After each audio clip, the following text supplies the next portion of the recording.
Bom, hoje a gente vai comentar um pouquinho sobre tomografia cardíaca. Recentemente foi publicado um consenso pela Associação Europeia de Cardiologia e Imagem Cardiovascular sobre as aplicações clínicas da tomografia, e aí a gente vai resumir aqui em 5 pontos em que a tomografia pode ser muito útil no dia a dia do cardiologista. Então, situação número 1, score de cálcio. O score de cálcio é uma ferramenta importantíssima na estratificação de risco cardiovascular e na cardiologia ambulatorial. Você pega o paciente que tem um risco cardiovascular estimado intermediário, com os scores, por exemplo, a SCVD, e aí você pode usar a tomografia, o score de cálcio, para reestratificar aquele paciente. O paciente tem um score de risco, um score de cálcio alto, ele é reestratificado para risco alto. Se ele tem um score de cálcio zero, ele é reestratificado para um baixo risco, que é o chamado fator de risco negativo. O score de cálcio zero, ele dá uma boa segurança aí, significando um risco baixo de eventos cardiovasculares nos próximos anos. Então, situação número 2, aquele paciente com síndrome coronariana crônica, com suspeita de doença coronariana estável. A tomografia ela já entrou aí como uma ferramenta importante também nessa avaliação da doença coronariana estável, junto com outros exames não invasivos. Então, a tomografia ela vai fazer uma avaliação anatômica e as provas isquêmicas não invasivas podem também ajudar com a avaliação aí de isquemia.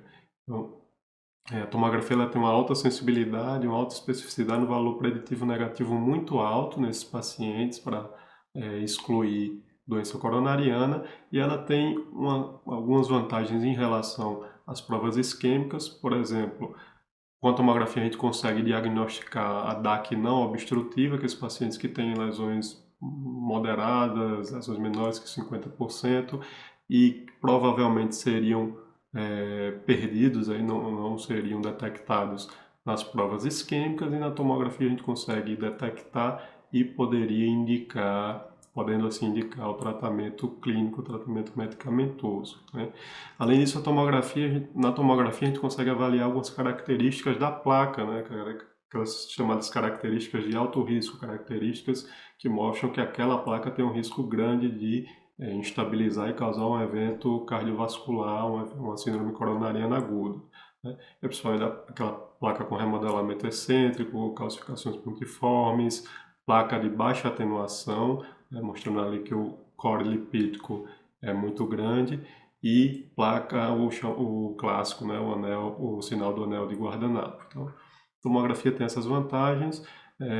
Atualmente vem ganhando muita força a tomografia na investigação da doença coronariana crônica, e aí tem uma grande discussão se a tomografia seria o primeiro exame antes das provas isquêmicas, mas isso aí é uma coisa que a gente pode discutir em um outro momento.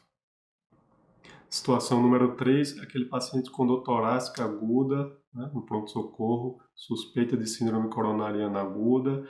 Às vezes chega inicialmente com eletro inconclusivo, uma troponina normal ou pouco alterada, e aí você pode usar a tomografia, a angiotomografia de coronária nesses casos. Ela tem um valor preditivo negativo muito alto. Os estudos mostraram que quando você tem um protocolo usando a tomografia, você consegue dar alta mais precoce, diminuir o tempo de internação, o tempo no pronto-socorro, diminui os custos hospitalares, e aí você consegue dar uma alta mais precoce e com segurança para os pacientes que têm uma tomografia normal.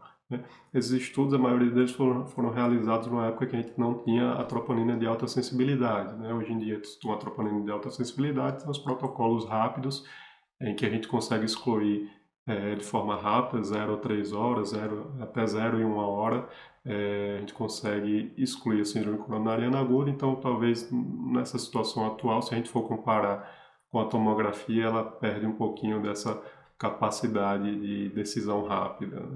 Mas ainda assim é uma ferramenta que pode ser utilizada. Além disso, a gente pode eventualmente usar o chamado triple rollout, que os pacientes você pode estar suspeitando também de dissecção ou de embolia pulmonar, e aí faz a tomografia e, ao mesmo tempo, avalia essas 3 condições graves, doença coronariana, dissecção aórtica e embolia pulmonar. Então, isso pode ser utilizado em alguns casos selecionados. Claro que vai custar muito mais radiação, mais contraste, mas eventualmente pode ser utilizado.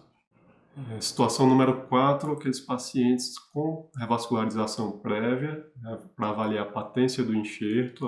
A angiotomografia consegue avaliar muito bem a patência dos enxertos da revascularização. Né. Já com relação ao stent, existem algumas dificuldades, depende do tipo de stent, dependendo da localização, do diâmetro, então pode haver alguma dificuldade na detecção de reestenose de stent, mas para avaliação de enxerto de pós-revascularização, a tomografia tem uma boa sensibilidade e uma boa especificidade.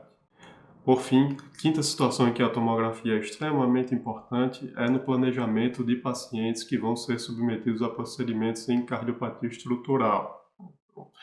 TAV, oclusão de apêndice atrial, procedimentos sobre a válvula mitral. Então, a tomografia ela tem uma resolução espacial muito boa que permite que a gente planeje aí, faça as medidas, decida qual tipo de dispositivo, qual o tamanho do dispositivo que vai ser utilizado. Então, em cardiopatia estrutural, intervenções transcatéter, a tomografia é muito importante também.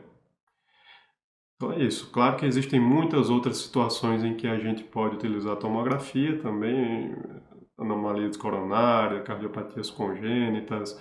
Em alguns casos você pode avaliar isquemia com o FFRCT, avaliação de viabilidade, perfusão, mas esses 5 pontos são os principais aí que estão mais no dia a dia do cardiologista. Um abraço, até mais.